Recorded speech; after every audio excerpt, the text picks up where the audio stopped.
नमस्कार, माझे नाव दुर्वा सचिन यादव. माझ्या शाळेचे नाव PM श्री नगरपालिका मुलांची शाळा नंबर 2. मी आज तुम्हाला छत्रपती शिवाजी महाराजांच्या जयंतीबद्दल 4 शब्द सांगणार आहे. ते तुम्ही शांत चित्ताने ऐकून घ्यावे अशी माझी नम्र विनंती.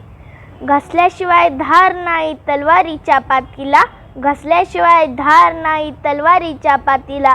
शिवरायांसारखे दैवत लागले महाराष्ट्राच्या मातीला, शिवरायांसारखे दैवत लागले महाराष्ट्राच्या मातीला. सन्माननीय व्यासपीठ, वंदनीय गुरुजन वर्ग, तसेच येथे उपस्थित शिवभक्त रसिको, सर्वांना माझा नमस्कार.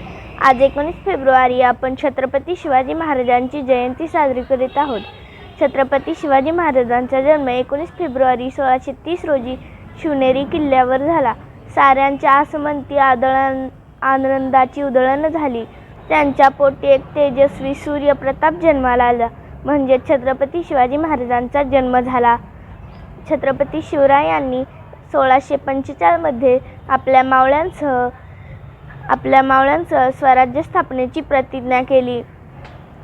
त्या काळी हे वाक्य ठरवले जात होते की ज्याचे किल्ले त्याचेच राज्य. हे वाक्य सार्थ ठरवले जात असे. महाराजांनी निजामशाह, आदिलशाह, मुघल बादशाह अशा 3 सत्तांशी महाराजांनी संघर्ष केला. शेवटी जाता जाता इतकेच म्हणून वाटते की जागवल्याशिवाय जाग येत नाही, वडल्याशिवाय काडी पेटत नाही. शिवरायांचे नाव घेतल्याशिवाय माझा दिवस उगवत नाही. एवढे बोलून मी माझ्या वाणीला विराम देते. जय हिंद, जय महाराष्ट्र, जय जिजाऊ, जय शिवराय.